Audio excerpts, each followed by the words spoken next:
হয়, তাই রমজান মাস।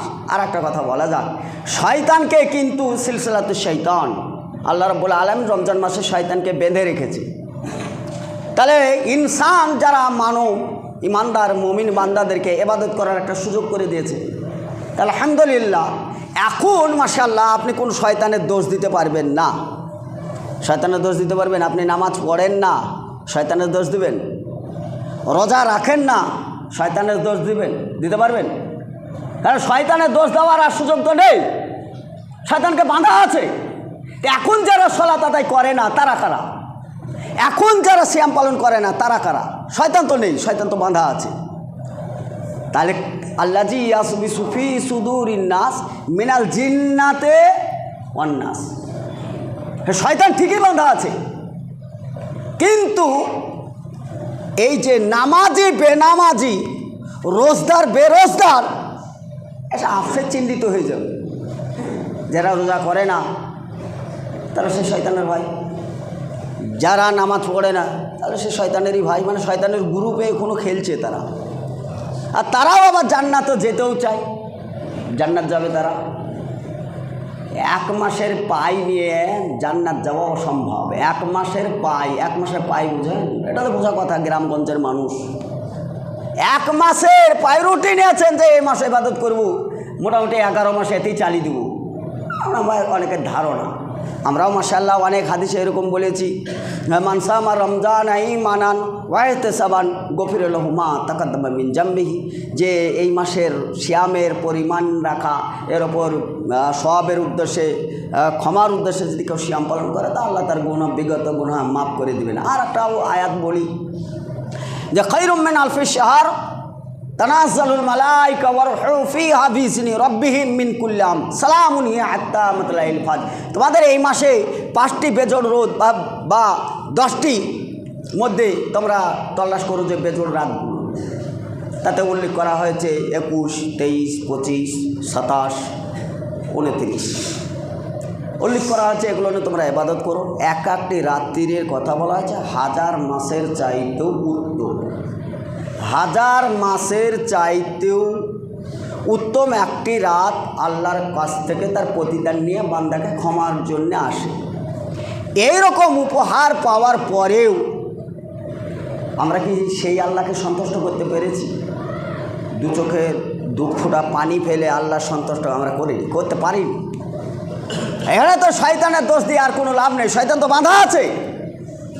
আপনি করলেন না কেন? মানে আপনার আন্তরিকতা, আপনার বিশ্বাস যেটা আল্লাহর প্রতি থাকা দরকার ছিল সেটা নেই। কারণ সারা 11 মাসে যে জমিতে পানি পড়ে না ওই জমির ফসল হতে পারে না, এটাই স্বাভাবিক। যেই জমি শুকা খটখটে, যে জমিতে আবাদ করব মনে করলে আবাদ হবে না, জমিকে সেচের যেমন প্রয়োজন, সেখানে উর্বরের যেমন প্রয়োজন, ফসল ফলানোর যেমন প্রয়োজন, ওই রকম আপনার অন্তরটা নেই। খাতামাল্লাহু আলা কুলুবিহিম ওয়ালা সামঈহিম ওয়ালা আবসারিহিম। আপনার অন্তর, আপনার চোখ কান সব তালা মারা আছে, আপনার কোনোটাই তা দেখেন না। লাহুম কুলুবুন লা ইয়াফকাহুনা বিহা ওয়া লাহুম আইনুন লা ইবসিরুনা বিহা ওয়া লাহুম আযানুন লা ইয়াসমাউনা বিহা উলাইকা কাল আনাম বাল হুম আযাল উলাইকা হুমুল গাফিলুন। আপনার অন্তর ছিল, সে অন্তর কাজে লাগাননি। চোখ ছিল, সে চোখে আপনি কোরআন হাদিসের দৃষ্টি কালচার করেননি, দেখেননি। কান ছিল, সেটাকেও আপনি শ্রবণ শক্তি দিয়ে আপনি শোনেননি। আপনি কি ভাবছেন আপনি মানুষের হালাতে আছেন? যে না, আর মানুষ থাকা যায় না। এবারকার ভাষাটা হচ্ছে উলাইকা কাল আনাম বাল হুম আযাল। শুয়োর কুকুর তার চাইতে নিকৃষ্ট অবস্থায় দুনিয়ায় বসবাস করছেন আপনারা। খারাপ লাগে না কথাটা শুনতে? খারাপ লাগারই তো কথা। কিন্তু আমার কি করার আছে বলুন? আমি কি করতে পারি? আমি যেটা বলছি সেটা তো পবিত্র কোরআন সূরা আনাম তার আয়াত অন্তর্গত হচ্ছে। আমার কি করার আছে? আমি কি জনগণের স্বার্থে, সম্মানার্থে কোরআনের আয়াতগুলো কি আমি ত্যাগ করতে পারবো? এটা কি ঠিক হবে আপনাকে সন্তুষ্ট করার জন্যে? না আপনি ভেবেছেন যে না আপনাদের মুখ চোখ দেখেই বক্তব্য রাখা উচিত, কোরআন হাদিসে যা উচিত বলুন, ছেড়ে দেওয়া দরকার। না, আমরা পাচ্ছি না। কিন্তু আপনি বলতেও পারবেন না যে চরম পরম শত্রু আমাদের খুতবায় উঠেছে, এটা বলতে পারবেন না। কারণ আমি আপনাদের শত্রু না, বরঞ্চ আমরা সামাজিক বন্ধু। আমরা হচ্ছি ট্রাফিকের কাজ করি, সিগন্যাল আমরা দেখাই। আপনি যদি গ্রিন সিগন্যাল বাদ দিয়ে রেডে ঢোকান, ক্ষতি তো আপনার হবে, পানিশমেন্টটা তো আপনারই হবে, কারণ আপনি সিগন্যাল ক্রস করেছেন, রেডে ঢুকেছেন। আমার কি করার আছে? ট্রেন থামানোর জন্যে আমি লাল পতাকা উঠিয়ে রেখেছি, এই রাস্তায় ভাই আপনি আসেন না, আসলে বিপদ আছে। আমি লাল পতাকা তুলে আপনাকে সাবধান করছি। ওই পতাকাটা নামে যখন আমি গ্রিন সিগন্যাল দিচ্ছি, তখন আপনি ঢুকতে পারবেন। আপনি আমার দিকে কোনো ফলোই রাখলেন না, আপনার ইচ্ছা মতন বাপের রাস্তা চলে যাব বলে চলে গেলেন, ট্রেনে গুড়ি হয়ে চলে গেলেন। আচ্ছা, মরণটা কি স্বাভাবিক? আপনার কি শহীদের মর্যাদা পাবেন এটাতে? জি না, এটা আপনার হুজ্জতি ও গাদ্দারি ছিল। এই মৃত্যুতে আপনাকে পরকাল হারাতে হবে, অর্থাৎ জাহান্নামে যেতে হবে, এটাই বাস্তব। কারণ আপনি সিগন্যাল মানেননি। এখন যারা এই শ্যামের মাস দিনের বেলায় ভাত খাচ্ছেন, অনেকেই বলে যে ভাতের কি আর অভাব, যার বাপ দাদা ভাত নেই তারা রোজা করুক। আপনার বাপের মেলা ভাত, কিন্তু ভাতটা কোথা থেকে আসছে? আমাউরিদ মিনহুম মির রিজকিউ আমাউরিদ আইতামুন। আল্লাহ রাব্বুল আলামিন বলছেন, মানুষ যত ইবাদত করবে, যত বন্দেগী করবে, যত কোরআন তেলাওয়াত করবে, আসমান থেকে তত বরকত হবে, রহমত নাজিল হবে। আচ্ছা বলুন, বর্তমানে এই যে চলমান মাস, অনেক গরিব মানুষ আছে, রিক্সা চালক আছে, অনেক টুকটুক চালায়, অনেক ভিখারি ভিক্ষে করে বেড়ায়, সেই সমস্ত মানুষগুলো আজকে রহমত কাকে বলে তার অনুভব করছে, করে না?